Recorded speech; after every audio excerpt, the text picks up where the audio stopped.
देखो ध्यान से समझना, एक समझोगे, एक समझ गए, ये दूसरा ऑटोमेटिकली समझ में आ जाएगा। पहले तो देखो एक्सेस डिमांड क्या है, देखिए एक्सेस डिमांड क्या है।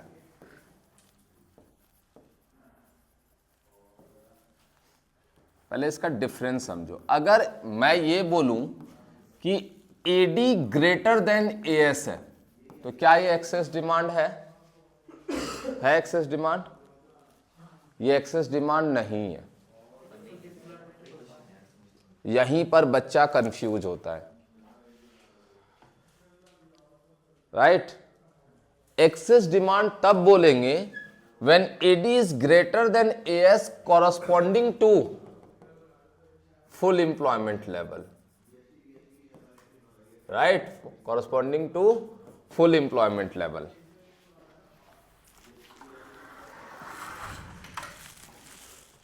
ओके, इसको बोलेंगे एक्सेस डिमांड।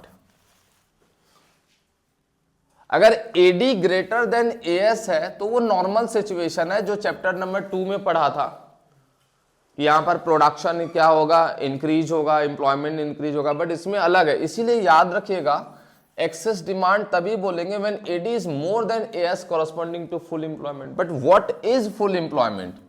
फुल एम्प्लॉयमेंट क्या है?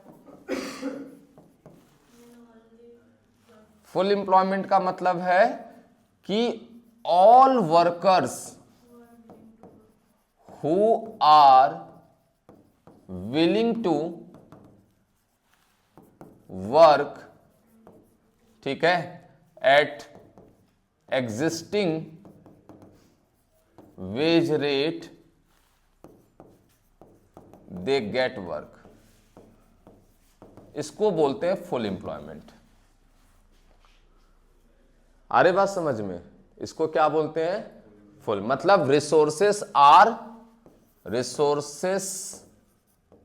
Are fully utilised. Excess demand को समझने से पहले आपको फुल एम्प्लॉयमेंट समझना होगा। Okay, and what is full employment equilibrium? Full employment equilibrium क्या है? मैंने क्या बोला? फुल एम्प्लॉयमेंट का मतलब जितने भी वर्कर्स हैं सबके सब काम कर रहे हैं। मतलब अगर मान लीजिए कि लेबर जो है 10,000 है फॉर एग्जांपल, तो वर्कफोर्स भी हमारा कितना है? 10,000 है। लेबर सप्लाई 10,000 है तो वर्कफोर्स भी कितना है? 10,000 है। मतलब सबके सब काम कर रहे हैं, फुल एम्प्लॉयमेंट। अब इन 10,000 वर्कर ने टोटल जो सप्लाई किया, मान लीजिए 50,000 यूनिट्स का सप्लाई किया। मार्केट में फॉर्चुनेटली डिमांड भी कितना है? 50,000 यूनिट्स ही है।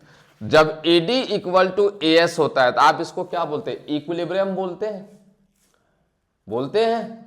और यहां पर 10 के 10,000 वर्कर काम कर रहा है, इसको क्या बोलते हैं? फुल एम्प्लॉयमेंट बोलेंगे। तो this is called full employment equilibrium. क्या बोलेंगे इसको? Full employment equilibrium. जब हम इसको डायग्राम में प्रेजेंट करेंगे, ध्यान से देखिए, ये यहां पर एक्स एक्सिस ले लिया है, वाई एक्सिस ले लिया है, एक्स और वाई। यहां पर नेशनल इनकम, एम्प्लॉयमेंट और आउटपुट तीनों मैंने लिखा है। और यहां पर एग्रीगेट क्या है? डिमांड है, विच इज सी प्लस आई। ठीक है, ये 45 डिग्री लाइन है, इनकम लाइन, ठीक है। और ये जो है एडी है,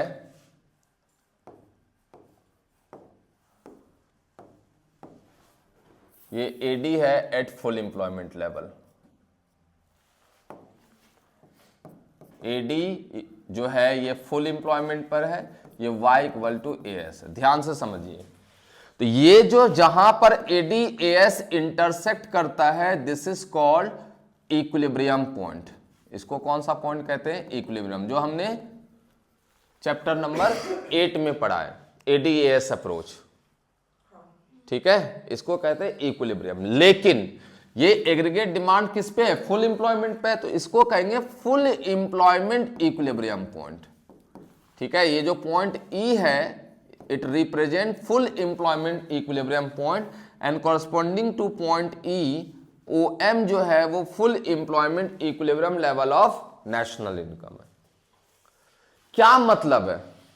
अगर मान लीजिए ये नॉर्मल अगर Y होता और AD होता, ये भी इक्विलिब्रियम है और ये भी इक्विलिब्रियम है, बट मैंने यहां पर फुल एम्प्लॉयमेंट नहीं लिखा है। क्या फर्क है इन दोनों में? बताइए, एक फर्क बता दो, दोनों में सेम है या अलग अलग है? कैसे अलग अलग है? मैं मानता हूं, बट डिफरेंस क्या है? फुल एम्प्लॉयमेंट होने से क्या हो गया और ना होने से क्या हो गया? मैं यहां पर अगर प्रोडक्शन बढ़ाना चाहूं तो क्या बढ़ा सकता हूं? क्या प्रोडक्शन बढ़ सकता है? यहां पर बढ़ सकता है। क्यों? क्योंकि रिसोर्सेज फुल्ली यूटिलाइज्ड। मैं यहां पे बढ़ाना चाहूं, क्या बढ़ सकता है? नहीं बढ़ सकता, क्योंकि हम ऑलरेडी फुल पोटेंशियल लेवल पर काम कर रहे हैं। आ रही बात समझ में? जितने वर्कर्स थे ऑलरेडी यहां पर क्या है? इंगेज्ड है। यहां पर अब आप ज्यादा प्रोड्यूस नहीं कर सकते हैं, इसीलिए यहां ये हमारा क्या है? मैक्सिमम पोटेंशियल है। ये जो OM है दिस इज मैक्सिमम पोटेंशियल।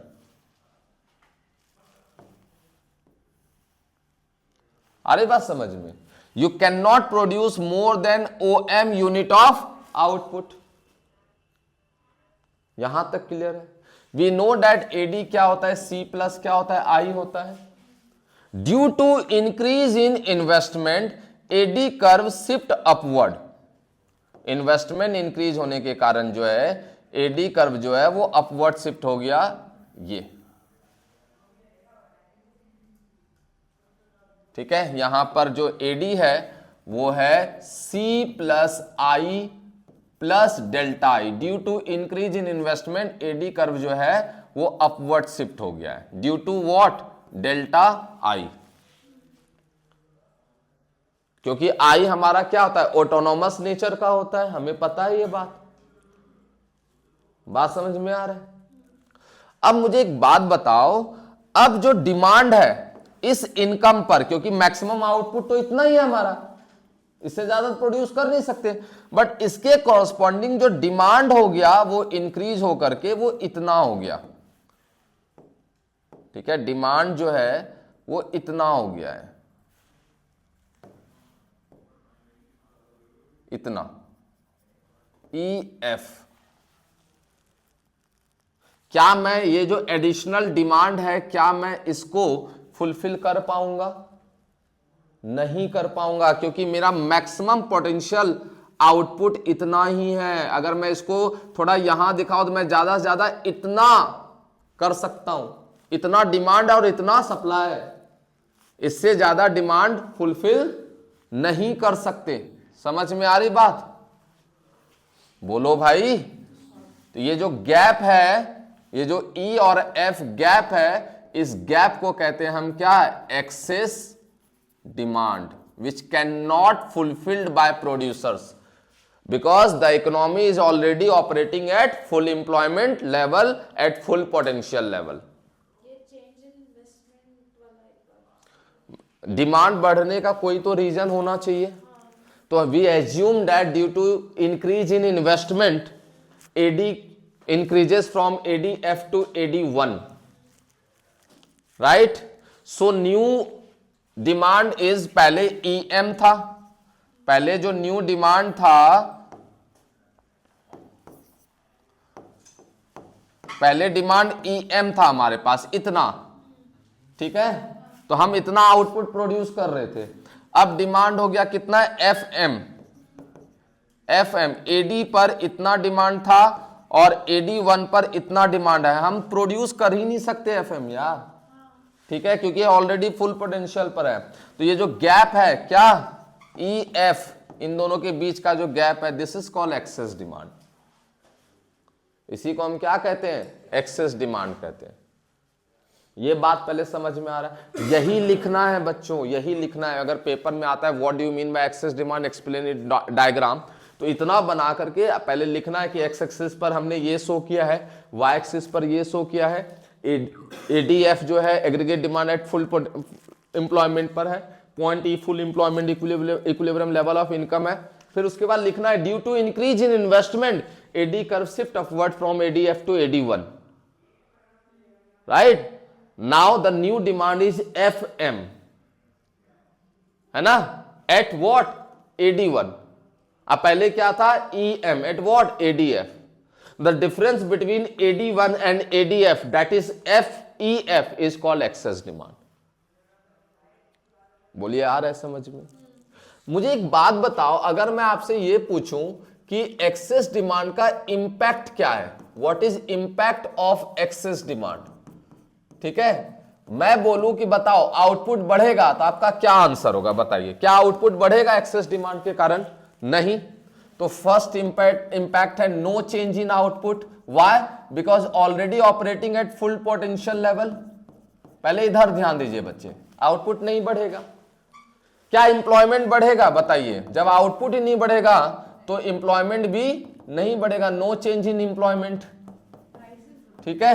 क्या प्राइस बढ़ेगा? यस, क्योंकि यहां पर सप्लाई लिमिटेड है और डिमांड क्या हो गया, ज्यादा हो गया, तो ये क्या होगा, rise in general price, rise in general price level. बात समझ में आ रहा है? अब ध्यान से समझो, जब प्राइसेस बढ़ते जाएंगे तो इकोनॉमी में क्या होगा, इन्फ्लेशन होगा। क्या होगा? Inflation. So we can say that excess demand creates a situation of inflationary gap. कौन सा सिचुएशन क्रिएट करता है?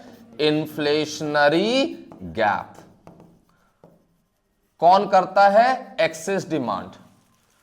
And what is inflationary gap? अगर पेपर में आता है कि what do you mean by inflationary gap, वैसे हम जनरली क्या कहते हैं, सर दोनों तो एक ही है। नो, एक्सेस डिमांड नहीं होगा तो इन्फ्लेशन भी नहीं होगा।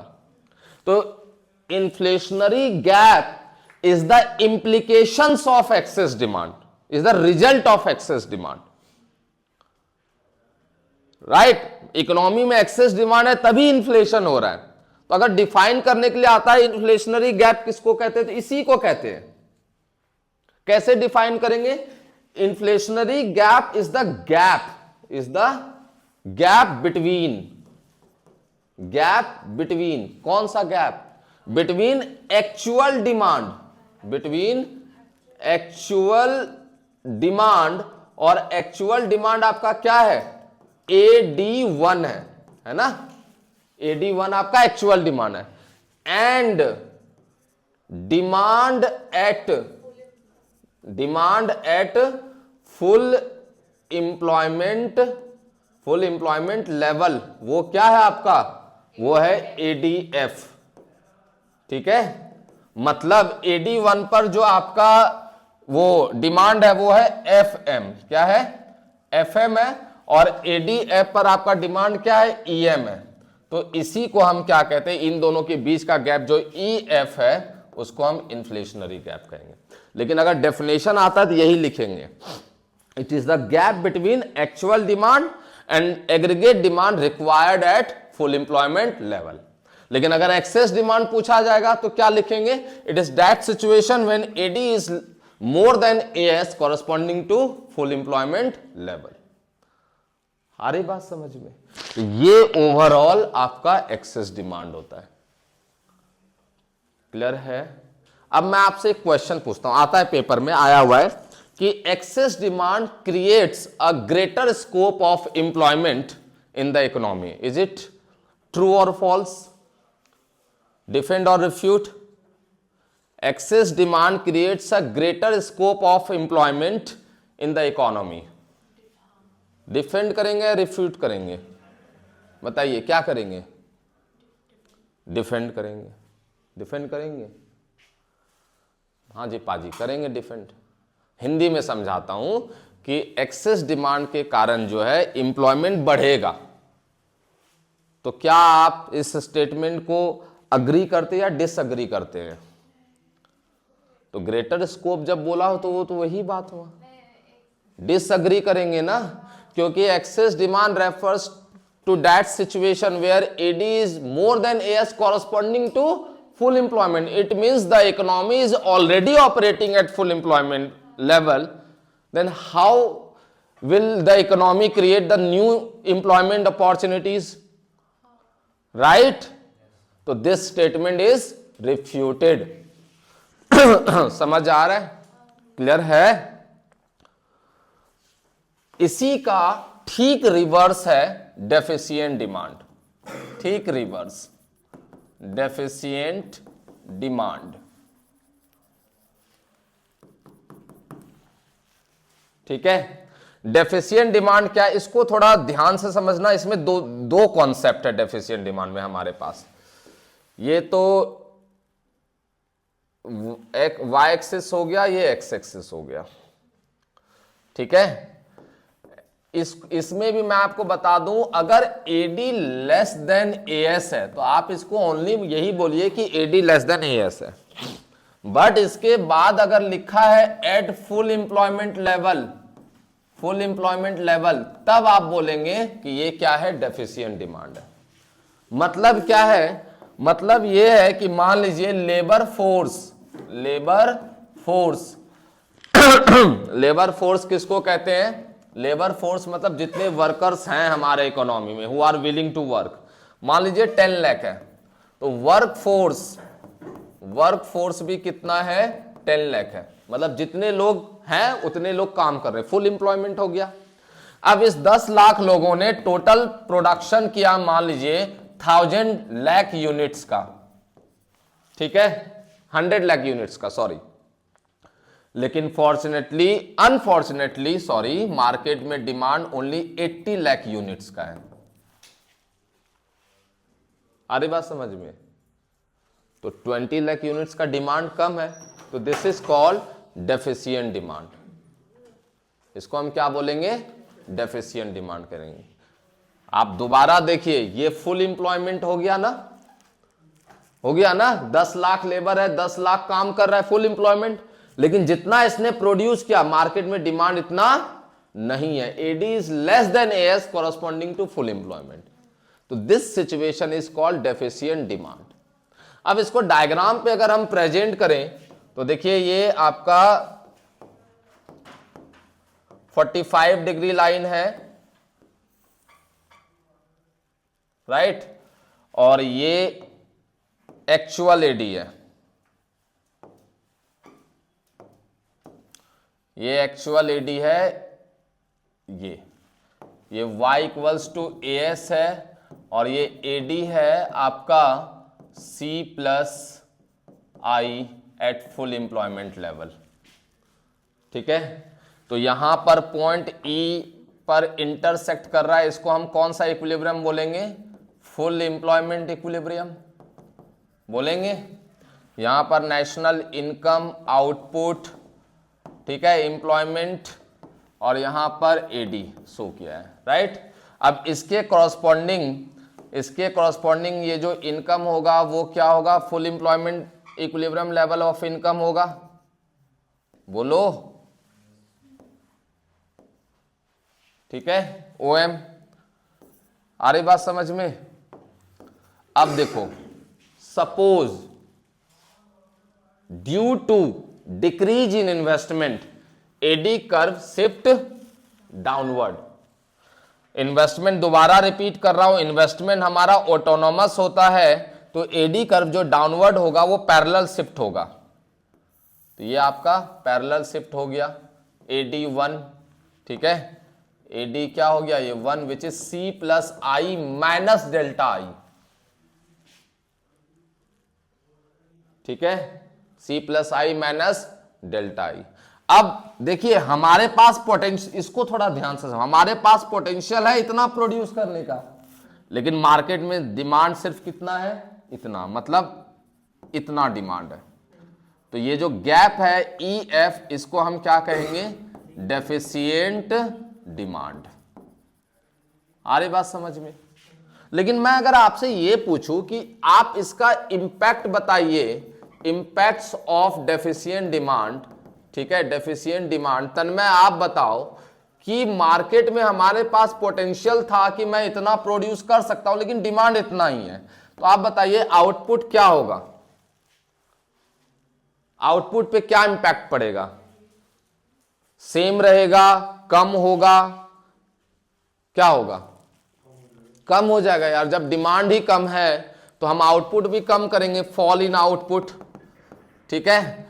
जब आउटपुट फॉल होगा तो आपको लेबर की रिक्वायरमेंट भी कम पड़ेगी, तो ऑब्वियस सी बात है एम्प्लॉयमेंट भी फॉल होगा, डिक्रीज और फॉल इन एम्प्लॉयमेंट, ठीक है। ये बताइए प्राइस पे क्या इंपैक्ट पड़ेगा, प्राइस भी गिर जाएगा क्योंकि डिमांड कम है, तो फॉल इन क्या होगा, प्राइस। अब price fall in price, price fall होना इन्फ्लेशन है या डिफ्लेशन है, तो ये कौन सा सिचुएशन क्रिएट करता है, डिफ्लेशनरी गैप का। बोलो आ रहा है समझ में, डिफ्लेशनरी गैप का सिचुएशन क्रिएट करता है।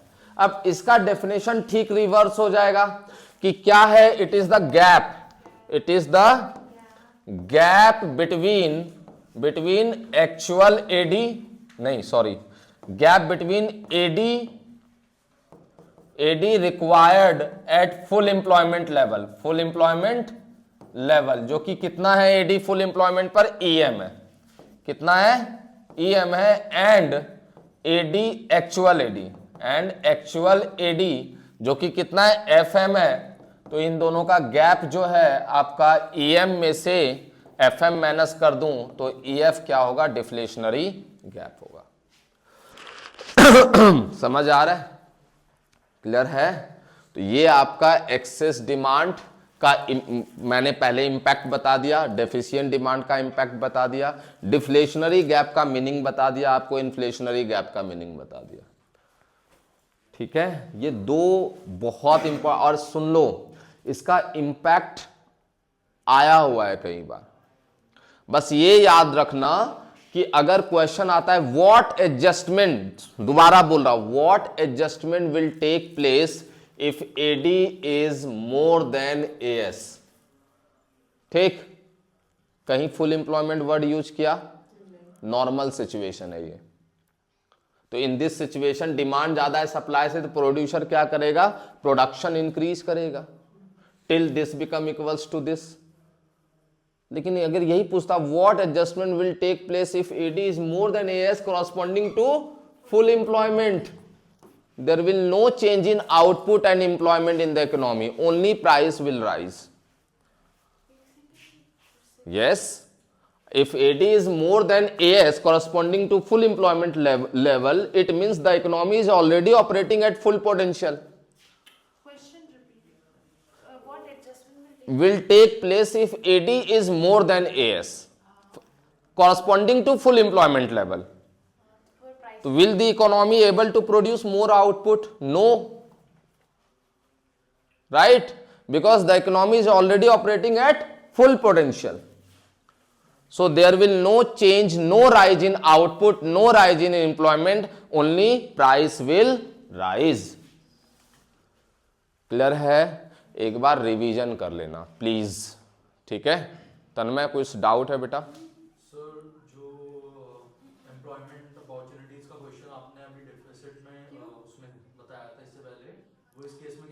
इसमें तो फॉल हो जाएगा।